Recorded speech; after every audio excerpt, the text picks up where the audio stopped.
Prescott Van Meyer III, sommelier from home. Today's episode, another in our series of $5 treasures with Pacific Peak Cabernet. That's right, it is a full bottle of wine, 750 milliliters of Cabernet from California for less than $5. In fact, it was precisely $3.59. And the woman who sold it to me said that for $1 more, I could buy something that was actually drinkable. Joke was on her, I did not have $1 more. Actually, the joke is still on me. I tried to explain to her the channel, PV3 Nation. She had never heard of me. And after 15 minutes, she kindly asked me to leave.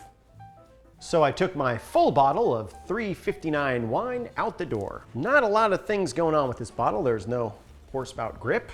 So I want to make sure you're holding on with your hands up here. It's not the worst label I've ever seen. Even as a cork, the cork alone should make it at least $3, leaving maybe 59 cents worth of wine in here to be had. So I love wine, but I'm scared. But I'm also excited because what if this is really wonderful? I've never heard of Pacific Peak ever in my entire life, but what if it's an absolute treasure? I've seen many peaks along the Pacific coast, that's for sure. Also been in many valleys in my life. Many low, hot, arid valleys, circling buzzards above, signifying your last few moments crawling upon this bitter earth. Anyways, that's what's conjuring up the imagery. Let's open this up and see what kind of nose we can get. And for those of you wondering, yes, allergies are still f***ing me.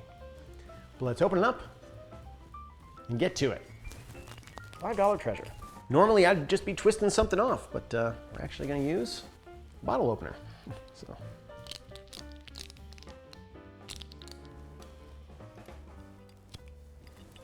Well, it is wet. So that's a good sign. Something stinks. Yeah, I know that wasn't a gentle pour.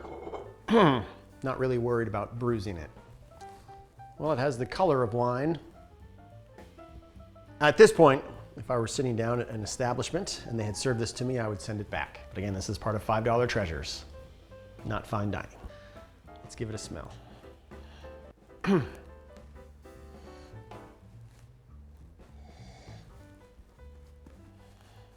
Well, it's wine-like, very wine adjacent. I don't want to say bold, maybe just rude. Certainly bold in its assertion that it is wine. I have a love affair with wine in my life, and I'm worried that this will be the end of it, that there will be a metaphorical death on camera. After I taste this wine, my love for all things grown on the vine and fermented will disappear like tears in rain. And that's coming from someone who has had Thunderbird. So, well, I'm gonna do it. I'm just gonna be bold and take a sip, and I will obviously spit it out.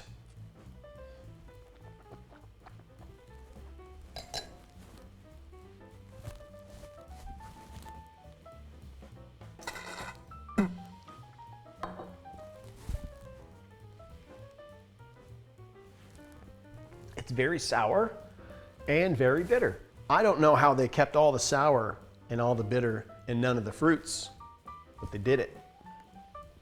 They did it. I can't think of really any Cabernet I've had from that region, any area of the Pacific that reminds me of that. I'm wondering if this is the rejected wine from some vineyards, that Pacific Peak came along and said, you know what? We'll sell it cheap to you fuckers. We know there's got to be at least 5 to 10% of the population who has no taste buds whatsoever. If someone brings you this as a housewarming gift, they hate you. All right, let's give it another taste.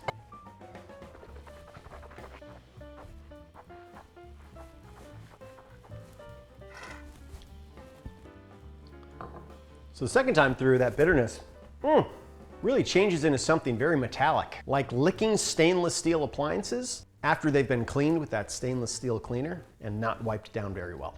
Normally when you open up some wine, let some of the alcohol out, kind of mellows it, makes it a little bit better.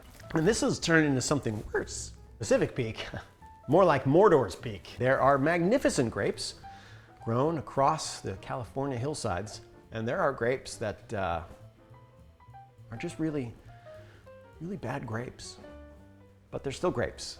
Are they growing in the highway median in Oxnard, California? Potentially. Is it constantly getting watered by Mountain Dew and Slurpees being thrown out of moving cars? Tastes like it. Are they grapes that then turn into wine?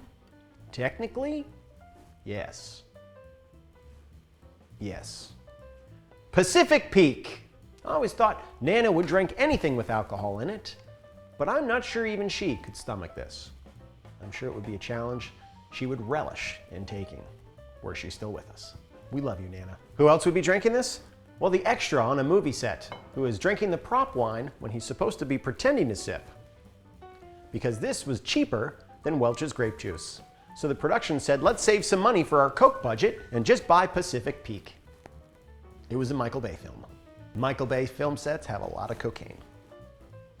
Industry rumor. And a cocaine Jesus in a black four-seater, got a man, don't need it.